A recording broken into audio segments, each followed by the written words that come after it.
Hi friends and viewers, நான் தான் வாங்க விடலாம் அனந்து பேசுகிறேன். இன்றைக்கி நம்ம ராஜீவ்காந்தி கொலை வழக்கை பேஸ் பண்ணி அந்த 90 நாட்கள் நடந்த அந்த ஒரு இன்வெஸ்டிகேஷன் கார்த்திகேயன் தலைமையில் நடந்தது. அதை வச்சு சோனி லிவ்வில் ஒரு வெப்சீரிஸ் வந்திருக்கு, தி ஹண்ட். அதான் நம்ம ரிவ்யூ பண்ண போகிறோம். 91 நெஞ்ச ஒழுக்க வச்ச ஒரு சம்பவம். இந்தியாவுக்குள்ளே எல்டிடிஎஸ் அந்த சிவராசன் அவனுக்கு ஒரு பிரச்சார மேடிக்காக வந்துட்டு இருந்த ராஜீவ்காந்தி கொலை பண்ணது.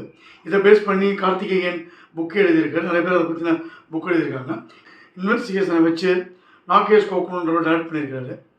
இதில் பார்த்திங்கன்னா இந்த மாதிரி சீரியஸ் எடுக்கிற ஒரு சேலஞ்சிங் என்னென்னா, தெரிஞ்ச ஒரு விஷயத்தை எடுக்கணும். அதே மாதிரி ரொம்ப சென்சிட்டிவான விஷயம். எந்த பக்கமும் சைடு எடுக்காமல் நியூட்ரலாக இருந்தால் கூட நம்ம மேலே அலிகேஷன்ஸ் வரும். ஆனால் இதை முடிஞ்சுட்டு இந்த கத்திமே நடக்க மாதிரி அந்த ஒரு விஷயத்தை ரொம்ப அழகாக இயக்குநர்கள் பண்ணியிருக்காங்க. முதல்ல அமித் தியால், பக்ஸு, இந்த மாதிரி ஒவ்வொரு கேரக்டருக்கும் இவங்க தேர்ந்தெடுத்த ஆட்கள்லேயே பெருசாக வெற்றி பெற்றுறாங்க. ஸ்க்ரீன் பிளே கிரிப்பிங்காக இருக்குது. கொஞ்சம் அப்படி பெசகனா கூட உங்களுக்கு டாக்குமெண்ட்ரி மாதிரி போதிக்கக்கூடிய எல்லா பயமும் இருக்குது. அது இருந்தால் அது எந்த மாதிரி இல்லாமல் ஒவ்வொரு எபிசோட் முடியும் போது ரொம்ப அருமையாக கொண்டு போயிருக்காங்க. நம்ம சின்ன வயசில் பார்த்துருப்போது ஒரு கொலையாக தெரிஞ்சுருக்கோம். காங்கிரஸ் அனுதாபிகள் மட்டும் இல்லை, ஜென்ரலாக இந்த நாட்டில் இருக்க எல்லாருமே அழுதுருக்காங்க.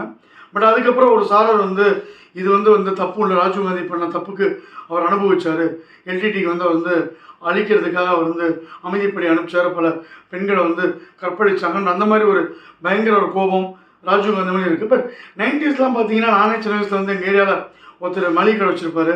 அவர் இலங்கை அகதி. அவங்க டைலாக் பேசி அவங்க வரவங்க நிறைய பேர் நம்ம பார்க்கலாம். அவங்க நம்மளோட ஒன்றுக்குள்ள இருப்பாங்க. பட் ஆனால் இந்த ஒரு கொலை சம்பவம் அவங்க மேலே நமக்கு இருந்த ஒரு சாஃப்ட் கார்னரையும், ஐயோ இப்படி ஆக்சிடென்ட் நிச்சயமாக அவங்கள வேறுபடுத்தி காட்டினதுன்றதை மறக்க முடியாது. குறிப்பாக ராமநாதபுரம், நாகப்பட்டினம் இந்த மாதிரி கடலோர பகுதிகளில் எல்டிடிக்கு நிறையா சப்போர்ட் உண்டு. இதில் எதையுமே ஓப்பனாக ரீச் பண்ணாமல், இல்லைன்னா ஒரு சார்பு எடுக்காமல், ரொம்ப அவங்க ஆடியன்ஸோட கேள்விக்கான பதில் அவங்ககிட்டே விட்டது பெரிய ப்ளஸ்ஸு. அமித்தோட பக்ஸு, அப்புறம் அந்த டீம் வர்றவங்க எல்லாருமே ரொம்ப நேச்சுரலாக இருந்திருக்காங்க. அதே குறிப்பாக அமித்னோட ஒரு கேரக்டர் ரொம்ப ஒரு கோபமாக இருக்கார். ஏன்னா அவர் அவர் சொல்கிற விஷயந்தான் உங்களை என் மனசில் நிறைய பேர் மனசில் ஓடிட்டு இருக்கும். என்னதான் ஒரு தத்துவமாக இருக்கட்டும், இல்லை உங்களோட ஃபிலாசபி நீங்கள் என்னென்ன வச்சுட்டு போங்க, அதுக்கு தீவிரவாதத்தை கீழே எடுக்கிறீங்க. வேறு நாட்டில் இருந்து இங்கே கிளம்பி நம்மளோட முன்னாள் பிரதமரை எல்லாரும் போற்றக்கூடிய ஒரு தலைவரை நீ கொள்றேன்னா உனக்கு அது எப்படிப்பட்ட விஷயம், அதை எப்படி நம்ம விட முடியாது, வேரோட அந்த இயக்கத்தை அழிக்கணும்னு அவர் சொல்கிறது.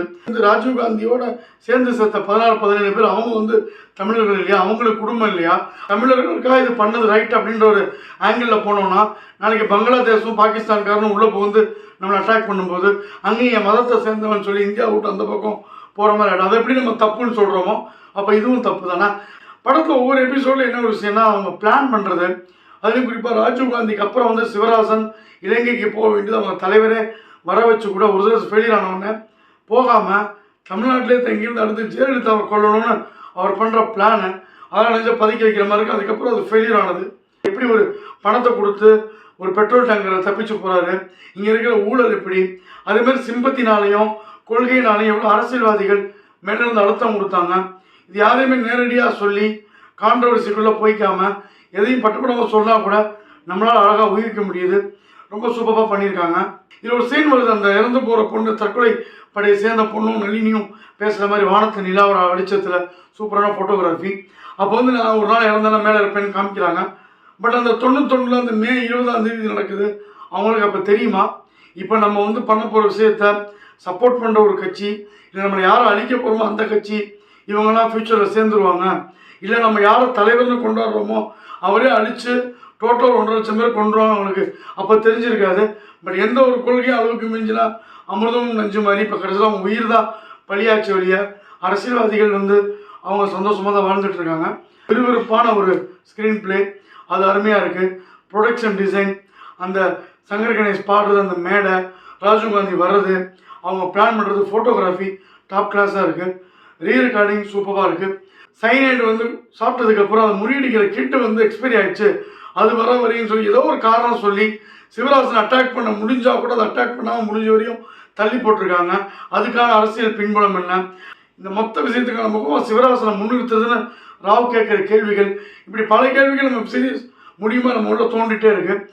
பாஸ்போர்ட் இல்லாமல் எதுவுமே இல்லாமல் கள்ளத்தொழிலில் வரவன இந்த ஊருக்காக ரொம்ப அன்பாக அருமையாக பாதுகாக்கிறாங்க. எல்லாம் படத்தில் பார்க்க நல்லாயிருக்கும். இதே மாதிரி தான் திருவான்மியூர்லேயும் அந்த ஏரியாலாம் வந்து இந்த நளினி என்கோ தங்கியிருப்பாங்க, அன்பாக இருந்திருப்பாங்க. விட்டதுனால என்னாச்சு, 17 தமிழ் உட்பட ஒரு முன்னாள் தலைவர் ராஜீவ்காந்தி இறந்து போனார்.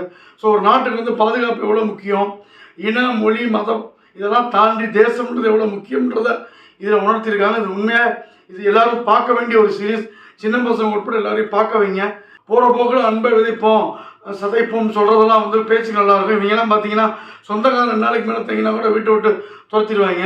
ஸோ பேசுகிறதுக்கு நல்லாயிருக்கும். பட் ரியலாக வந்து நம்ம ஒரு பவுண்ட்ரி போட்டதுக்கப்புறம் ஒரு கண்ட்ரி இன்னொரு கண்ட்ரி அதுக்கான ஒரு நாடு எடுக்கக்கூடிய விஷயங்கள், ஒரு நாட்டுக்கு வந்து ஒரு பாதுகாப்பு எவ்வளோ முக்கியம், அதுக்கு ஒரு வலுவான ஒரு அரசாங்கம் எவ்வளோ முக்கியம் எல்லாமே வந்து டைரெக்டாக சொல்லாமல் சொல்லியிருக்கு. குறிப்பாக அமித் கேரக்டருடைய நிறைய கேள்விகளுக்கு விடை சொல்லியிருக்காங்க. நிச்சயமாக எல்லாரும் பார்க்க வேண்டிய ஒரு வெப் சீரிஸ். இந்த சைனடு குப்பி எப்படி இருக்கும், அது மாதிரி தமிழர்களோட உள்ள இன்னும் அவங்களோட தரப்பு நியாயங்களை வச்சிருக்கலாம் அப்படின்ற சில கேள்விகள் இருந்தால் கூட ஒரு படுகொலை நடக்குது, அது வந்து ஒரு சிபிஎன் டீம் வந்து அதை வந்து எப்படி கண்டுபிடிக்கிறாங்க, அதுக்கான சிக்கல்கள் என்னன்றது விறுவிறுப்பாக சொன்ன விதத்தில் வாங்க போகலாம் பஞ்ச்லைன் தி ஹண்டிங் அவர் ஹார்ட் 3.5 ஸ்டார் ரேட்டிங் கொடுக்கலாம். இந்த ரிவ்யூ பிடிச்சிருந்தா லைக் பண்ணுங்கள், ஷேர் பண்ணுங்கள். வாங்க போகலாம் சேனல் பிடிச்சிருந்தா மறக்காமல் சப்ஸ்கிரைப் பண்ணுங்கள். நன்றி, வணக்கம், பாய்.